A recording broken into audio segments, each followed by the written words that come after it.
기도하겠습니다. 은혜의 주님, 한 주간도 세상 가운데 하나님께서 택하신 거룩한 마산 성원의 성도님들을 구별하여 주셔서 원근 각처에서 예배의 자리로 불러 모아주시고 주님 홀로 영광 받아 주시니 감사를 드립니다. 저희들 한 주간 세상에서 지치고 상한 심령으로 나왔을지라도 예배를 통하여서 주님께서 만나주시고 위로하여 주시고 소망을 허락하여 주시며 저희들 인생에 풀리지 않던 모든 문제들이 주님의 은혜로 풀려지는 은혜의 시간, 축복의 시간만 되게 하여 주시옵소서.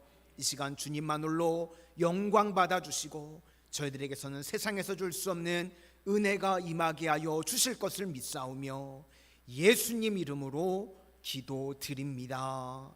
아멘. 우리 옆에 분들과 한번 인사하시겠습니다. 성령 충만하십시오. 강하고 담대하십시오.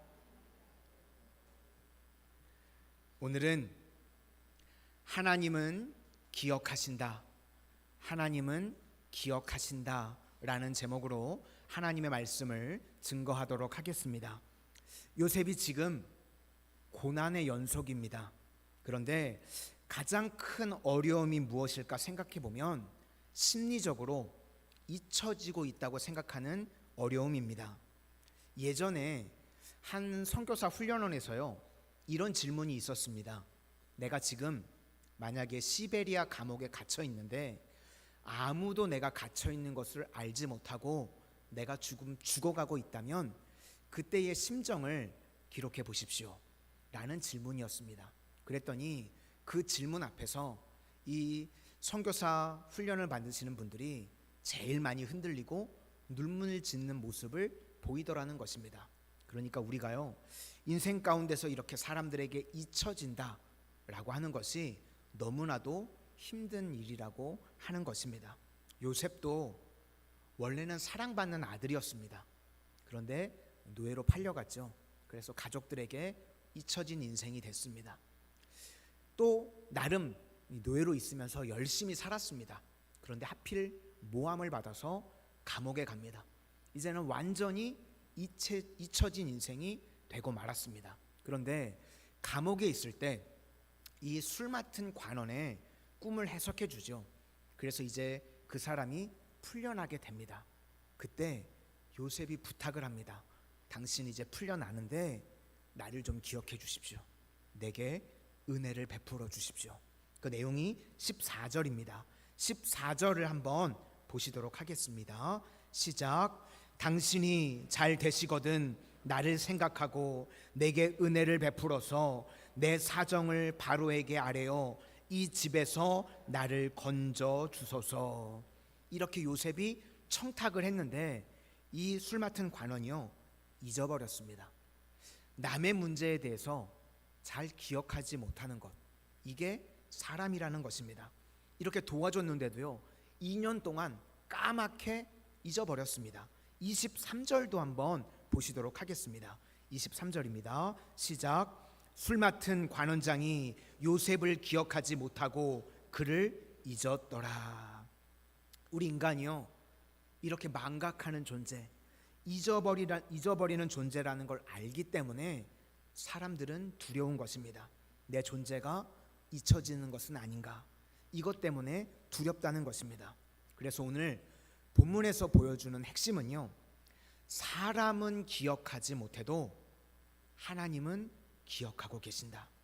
사람은 잊어버려서 아무 일도 벌어지는 것 같지 않을지라도 하나님께서는 기억하시고 하나님께서는 지금도 나를 위해서 일하고 계신다. 이것이 바로 오늘 본문의 핵심이라는 것입니다. 오늘도 우리 삶 가운데 내가 잊혀진 존재와 같이 여겨지고 또 세상에서 내가 버림받은 존재와 같다고 느껴지는 분들이 계십니까? 그러면 잊지 마시기를 바랍니다. 하나님은 나를 기억하고 계시고 여전히 하나님께서는 나를 위해서 지금도 일하고 계시는 줄로 믿습니다. 그것을 믿고 의지하는 것, 그것이 바로 믿음의 내용이라는 것입니다. 심지어는 하나님께서는요, 다른 사건을 만드셔서 기억나게 하신다는 겁니다. 이제 창세기 41장에 가면 바로가 꿈을 꾸죠. 그 꿈 때문에 괴로워하게 됩니다. 이렇게 하나님께서요, 다른 사건을 만드신 겁니다. 그 꿈으로 인해 가지고 잊어버리고 있던 술 맡은 관원장이요, 자신의 기억을 되살리게 됩니다. 하나님께서는요, 이렇게 다른 사건을 통해서도 다른 사건을 만드셔서 기억나게 하시는, 이렇게 하나님께서 일하고 계신다는 것입니다. 그러므로 우리가 어떤 인생을 살아야 되는가? 사람에게 기억되는 것에 초점을 맞추는 인생이 아니라 하나님을 믿고 의지하면 하나님께서 우리를 회복시켜 주시고, 하나님께서 우리를 구원해 주시고, 하나님께서 우리를 기억하셔서 건져 주신다는 것입니다.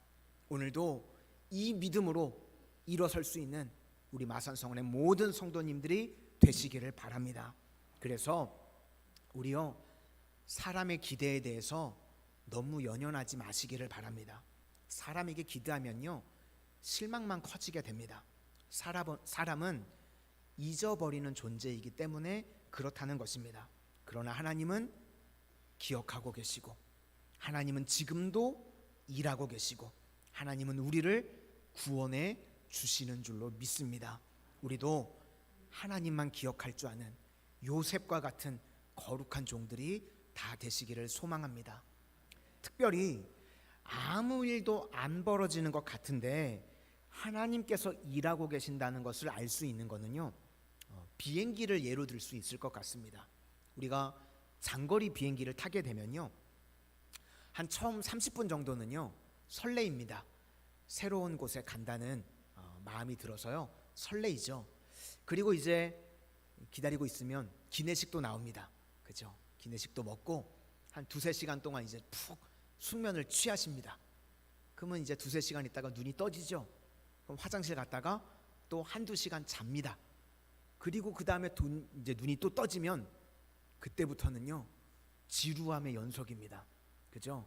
우리 뜨끈뜨끈한 정인군이요, 신혼여행을 다녀오셔서 잘 아실 거예요. 제일 최근에 긴 여행을 다녀오셨으니까. 그죠? 이제는 잠도 안 와요. 그렇게 한두 시간 더 자고 나면 비행기 안에서 잠도 안 옵니다. 아무 일도 안 벌어지는 것 같이 느껴집니다. 그렇죠? 그런데요, 아무 일도 안 벌어지는 것 같지만 비행기는 여전히 목적지를 향해서 가고 있습니다. 그리고 마침내 시간이 되면 정확하게 목적지에 도착하게 된다는 것입니다.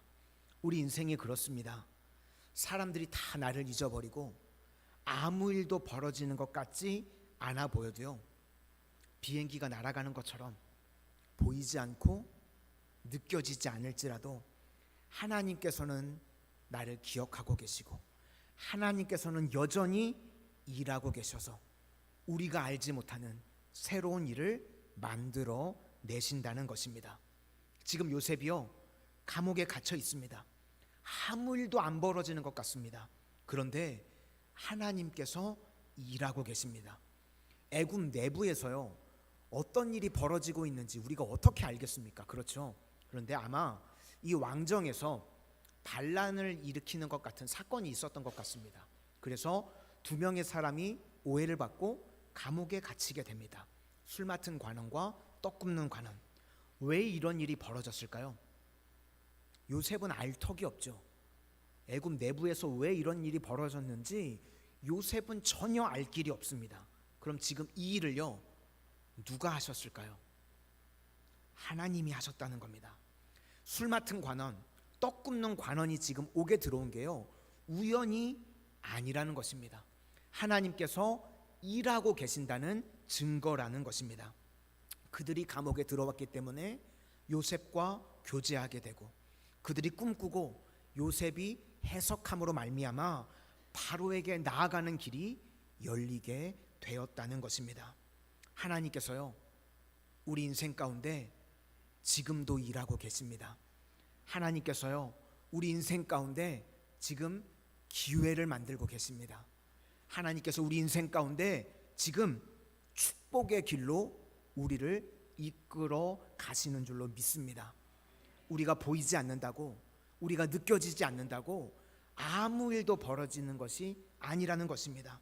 지금요, 놀라운 일이 벌어지고 있습니다. 지금 우리 인생 가운데 기회가 오고 있고 축복이 오고 있다는 걸 믿으실 수 있기를 바랍니다. 그 내용이 1절부터 3절까지 내용입니다. 1절부터 3절까지를 한번 보시도록 하겠습니다. 시작. 그 후에 애굽 왕의 술 맡은 자와 떡 굽는 자가 그들의 주인 애굽 왕에게 범죄한지라. 바로가 두 관원장 곧 술 맡은 관원장과 떡 굽는 관원장에게 노하여 그들을 친위 대장의 집안에 있는 옥에 가두니 곧 요셉이 갇힌 곳이라. 이렇게 고난 중에도 지금 기적이 벌어지고 있다는 것입니다. 지금 혹 인생 가운데 고난 중에 계시는 성도님들이 계십니까? 우리 성도님들 삶 가운데 보이지 않지만 기적이 벌어지고 있습니다. 하나님께서 일하고 계시는 줄로 믿습니다. 나는 모르지만요, 기회가 오고 있다는 겁니다. 나는 못 느끼지만 하나님께서 주시는 축복이 다가오고 있다는 것입니다. 내가 모를 뿐입니다. 그럼 누가 알죠? 하나님을 믿고 신뢰하는 사람은 안다는 것입니다. 왜요? 하나님께서 분명히 믿음의 백성들에게 기회를 주실 것이고 하나님께서 분명히 하나님의 자녀들을 축복하실 것을 확신하기 때문에 그렇다는 것입니다. 우리가 인생을 살다가요, 고난을 당할 때 해석이 안 됩니다. 그런데 해석이 안 되는 고난을 당하면요, 그것처럼 힘든 것이 없습니다. 내가 너무나 지금 힘들어 죽게 생겼는데 해석이 안 돼요. 그때 해석이 되는 방법이 있습니다. 하나님께 초점을 맞추면요, 해결이 된다는 것입니다. 하나님께 초점을 맞추면 내 인생에 풀리지 않던 문제들이요, 풀려지게 됩니다. 왜 하나님께 초점을 맞출 때 문제가 풀려지고 해결되어지는가? 나는 느끼지 못하고 나는 아무것도 안 벌어지는 것 같지만 하나님이 일하고 계신다. 주님의 계획이 있다. 그래서 합력하여 선을 이루시는 하나님께서 한 걸음 한 걸음 내 길을 인도하고 계신다. 그걸 믿는 겁니다. 하나님께서 우리 성도님들을 사랑하고 계심을 믿으십니까? 믿으실 수 있기를 소망합니다. 그러면 나를 향한 하나님의 뜻은요, 구원이라는 겁니다. 나를 향한 하나님의 뜻은요, 나를 단련한 이후에요, 나를 정금과 같이 순금과 같이 사용하신다는 겁니다. 나를 향한 아버지의 뜻은요, 가장 좋은 것을 내게 주시는 것인 줄로 믿습니다. 그러면 해석이 되는 겁니다. 나는 다 알지 못해도 분명히 하나님께서 나에게 좋은 것을 주시고 지금 분명히 하나님께서 일하고 계신다. 이것을 믿으면요, 깨닫게 되는 겁니다. 그렇죠? 나는 눈에 보이지 않고 나는 다 이해할 수 없지만 나에게 가장 좋은 것으로 주시는 하나님께서 지금 일하고 계신다는 것입니다. 그래서요, 예수님을 잘 믿는 사람들은요, 사람을 의지하지 않기 때문에 일일이 다 기억하지 못한다는 겁니다. 왜냐하면 하나님께 다 맡기고 살아가기 때문에, 하나님께서 나에게 좋은 것을 주실 것을 믿기 때문에요, 일일이 기억하지 않습니다. 그냥 하나님께 다 맡기고 살아가는 것입니다. 마태복음 24장과 25장을 보시면 우리가 작은 종말론이라고 부릅니다. 24장과 25장에 특별히 의인과 악인에 대해서 나오는데 의인의 특징이 나옵니다. 의인의 특징이 뭐냐면 잘 기억을 못합니다. 마태복음 25장 35절에 보니까 예수님께서 이렇게 말씀하십니다. 내가 줄일 때에 너희가 먹을 것을 주었고 목마를 때에 마시게 하였고 나그네 되었을 때에 영접하였고 헐벗었을 때에 옷을 입혔고 병들었을 때에 돌보았고 옥에 갇혔을 때에 와서 보았느니라. 그랬더니 의인이 이렇게 대답을 합니다. 이에 의인들이 대답하여 이르되 주여 우리가 어느 때에 주께서 줄이신 것을 보고 음식을 대접하였으며 목 마르신 것을 보고 마시게 하였나이까. 그러니까 제가 언제요? 저는 기억이 나질 않는데요. 그랬더니 예수님께서 이렇게 말씀하십니다.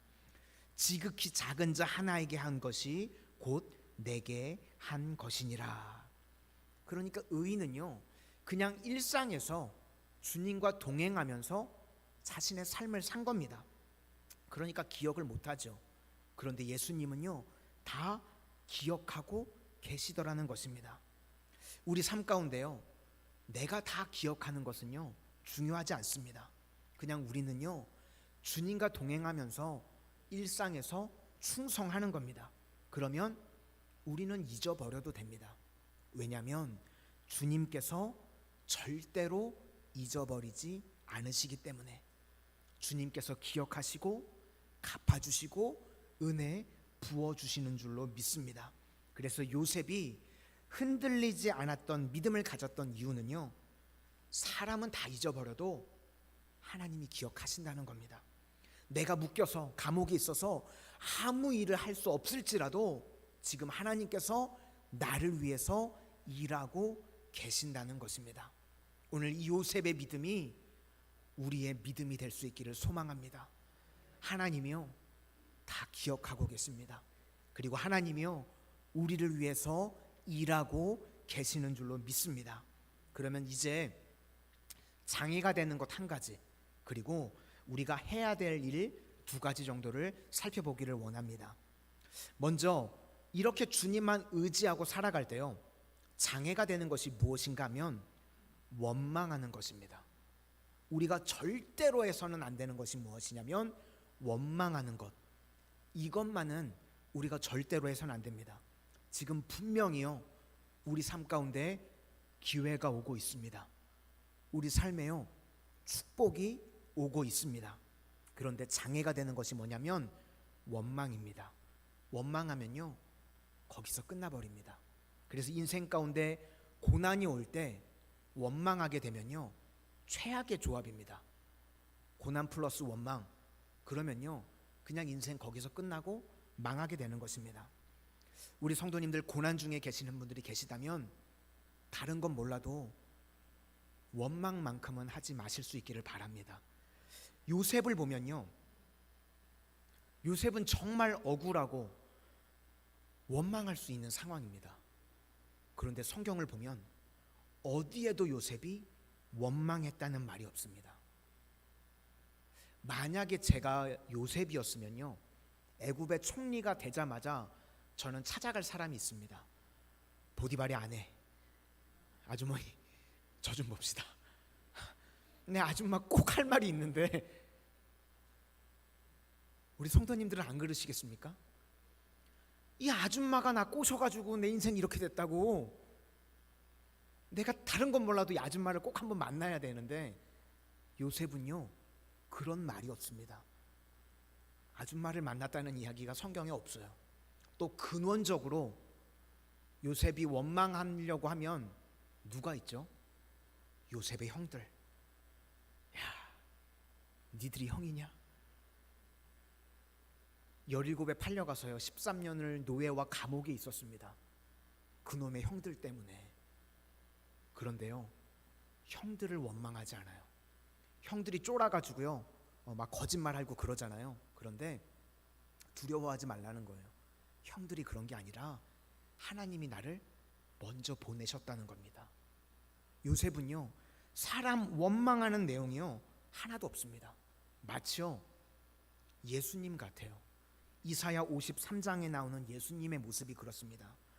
도살장에 끌려가는 양 같지만요 그의 입을 열지 않습니다. 우리도요 고난 가운데 그 훈련 하실 수 있기를 바랍니다. 내가 고난 가운데 있을지라도 원망만은 하지 않겠다. 예수님도 얼마든지 억울하셨지만요 십자가에서 침묵하셨습니다. 그리고 자기를 핍박하는 자들을 원망한 것이 아니라 그들을 위해서 기도해 주셨습니다. 우리 성도님들 인생 가운데요 막 딱 힘들게 하는 사람들, 떠올리는 사람들 있나요? 원망하지 마시기를 바랍니다.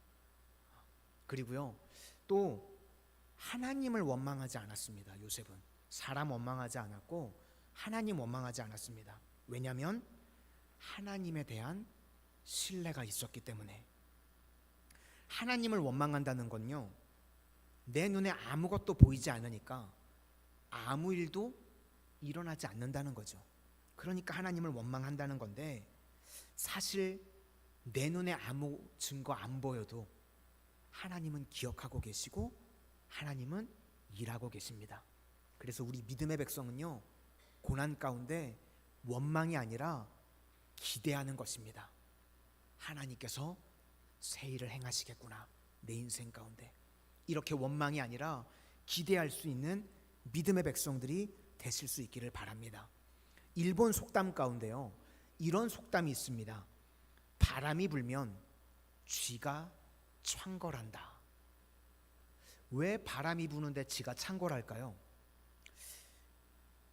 바람이 산들산들 부는데 막 쥐가 창궐한다.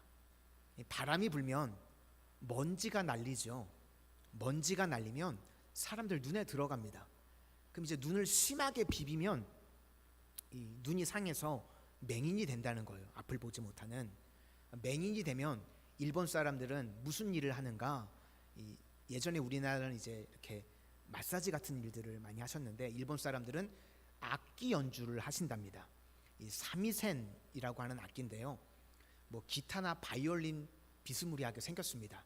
세 줄로 돼가지고 사미센이라고 하는 연주를 하는데, 이 사미센이라고 하는 악기가요, 뭘로 만드는가? 고양이 가죽으로 만든답니다. 그러니까 맹인의 수요가 많이 늘어나면 당연히 사미센 수요가 늘어나겠죠. 그럼 사미센 수요가 늘어나려면 고양이들이 많이 죽어야 되겠죠. 고양이들이 많이 없어지면 쥐들의 천국이 되는 겁니다. 그렇죠? 할렐루야 되는 거죠, 쥐들은. 네. 그러니까 일본 사람들은요, 인간이 이해 못하는 이 작은 자극에 의해서 생각지도 못하는 결과가 나타나는 것, 이걸 바람이 불면 쥐가 창궐한다, 이렇게 이야기를 한다는 겁니다. 그런데 이 이야기가요, 우리 인생 가운데 좋은 이야기가 될 수도 있습니다. 바람이 불면 내 인생에 문제가 풀리는 것입니다. 우리가 이해가 다 안 되지만 하나님께서 그렇게 이끌어 가시는 겁니다. 우리는 이해, 납득, 공감이 안 돼도요, 믿고 맡기는 것입니다. 바람 하나를 가지고도 문제를 해결할 수 있으신 하나님, 한 사람 마음 가운데 번민을 주셔서요, 문제를 해결하십니다. 내가 생각도 못했던 어떤 한 사람과의 만남을 통해서요, 내 인생의 길을 열어주시는 분, 그분이 하나님이라는 것입니다. 그래서요, 하나님께서는요, 일하시지 못하는 영역이 없다는 것입니다.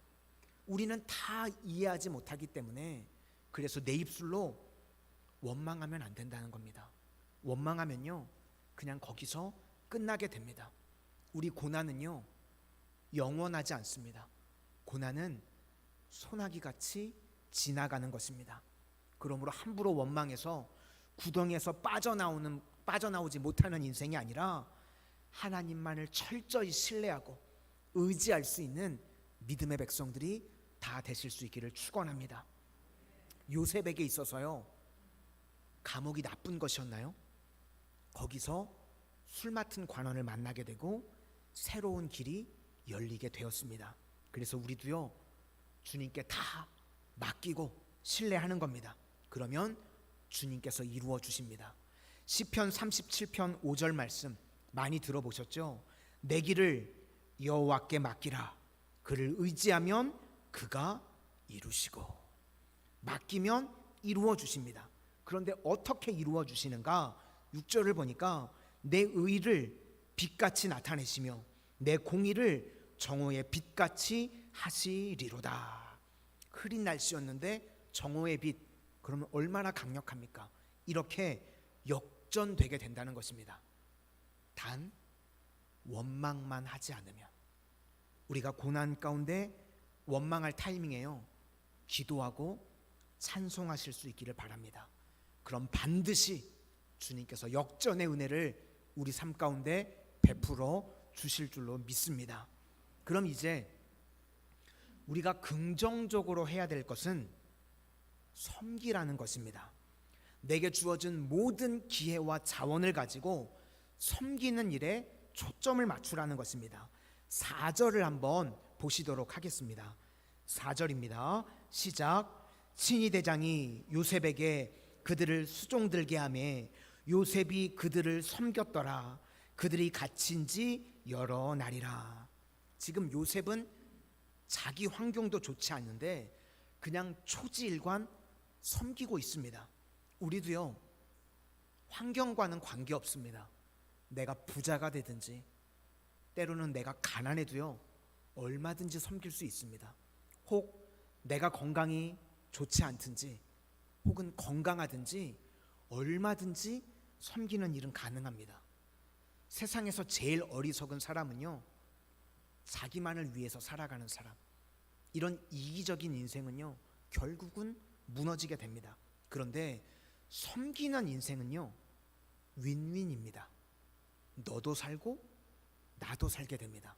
그래서 섬기는 게요 괴로운 일이 아닙니다. 섬긴다 그러면 너도 살아나지만요 나도 회복이 되고 살아나게 됩니다. 예전에요 한 청년이 우울증으로 인해서 힘들어한다는 이야기를 들었던 적이 있습니다. 그런데 그 청년이요 국내 단기 선교를 갔는데요, 이 단기 선교회가 만만치 않죠. 너무 힘들어서 죽을 고생을 했답니다. 그런데 그 선교지에 가서요 마음이 치유가 되더라는 것입니다. 상대를 살려줬는데 오히려 내가 살아나게 되고, 가서 교회를 지어줬는데 내 마음의 교회가 회복되어지는 일이 벌어지게 되더라는 것입니다. 우리 신앙인은요 누구를 섬기는 것이요, 그것이 그를 섬기는 것도 되지만 나를 살리는 것도 되는 것입니다. 예수님께서 말씀하셨죠. 누구든지 크고자 하는 자는 섬기는 자가 되라. 제가 더 섬기지 못해서요 못 컸어요. 더 커야 되는데 크는 게 목적은 아닌데, 그죠? 섬기게 되면 크게 되는 인생이 되게 된다는 것입니다. 요셉이요 목적이 애굽의 총리가 되는 것이었나요? 아니죠. 그냥 자기의 있는 자리에서요 섬겼습니다. 그랬더니 자기 자신의 인생도 살아나게 되더라는 것입니다. 우리 성도님들 삶 가운데요 어떠한 고난이 있든지 원망만은 하지 마시기를 바랍니다. 그리고 내게 있는 주어진 환경 가운데 최선을 다해서 섬기는 인생들이 되실 수 있기를 바랍니다. 그러면 너를 살릴 뿐만 아니라 내가 살아나는 역사가 일어나게 된다는 것입니다. 마지막으로 담대하라는 것입니다. 우리 인생 가운데요 다 위기의 순간, 다 고난의 순간이 찾아옵니다. 그런데 이런 고난과 위기 가운데 사람들이 자꾸요 눈에 보이는 것 의지하려고 그럽니다. 대표적인 게 돈, 권력, 건강. 그래서 그거 쌓아두고 그거 의지하려고 그러죠. 왜 그러냐면 불안하고 두렵기 때문에. 눈에 보이는 것이라도 있어야 마음이 안정이 되니까. 그런데 요한일서 5장 14절에 이렇게 말씀하십니다. 그를 향하여 우리가 가진 바 담대함이 이것이니 그의 뜻대로 무엇을 구하면 들으심이라. 그러니까 우리가 예수님 믿고 의지하면 담대함이 생기게 된다는 겁니다. 왜요? 내 눈에는 보이지 않지만 지금 하나님께서 주시는 기회가 오고 있기 때문에, 하나님께서 주시는 축복이 오고 있기 때문에, 하나님께서 나를 위해서 일하고 계시기 때문에 우리는 담대할 수 있다는 것입니다. 왜 세상의 사람들이 불안하죠? 내가 나를 지켜야 된다고 생각하니까요 불안할 수밖에 없는 것입니다. 그래서 담대함은요 믿음에서 오는 것입니다. 그리고 담대함 플러스 또 뭐가 있냐면 그 뜻대로 무엇을 구하면 들으심이라. 하나님의 백성은요 구하면 응답이 있습니다. 그래서요 중보기도자는요 능력이 있습니다. 왜 중보기도를 하면 100% 응답을 받는가? 욕심으로 구하지 않기 때문에. 우리가 다른 사람들을 위해서 기도할 때 욕심으로 구하나요? 아니죠. 주 뜻대로 구하게 되죠. 그래서 응답이 있는 인생이 됩니다. 그래서 중보 기도하는 인생을 보면요, 외형적으로는 담대함이 있고요, 또 놀라운 것은 기도하면 응답의 역사가 나타난다는 겁니다. 저는 우리 마산성원의 모든 성도님들이 이런 성도의 삶을 걸어가실 수 있기를 소망합니다. 이제 말씀을 마치려고 합니다. 우리 성도님들, 사람들은 기억하지 않아도 하나님은 나를 기억하고 계십니다. 지금 내 인생에 아무 일도 벌어지는 것 같지 않을지라도 하나님께서 나를 위해서 일하고 계심을 믿으실 수 있기를 바랍니다. 그래서 괴로울 때에도 주의 얼굴 바라보고 나아갈 수 있는 하나님의 거룩한 백성들이 되시기를 주님의 이름으로 축원합니다.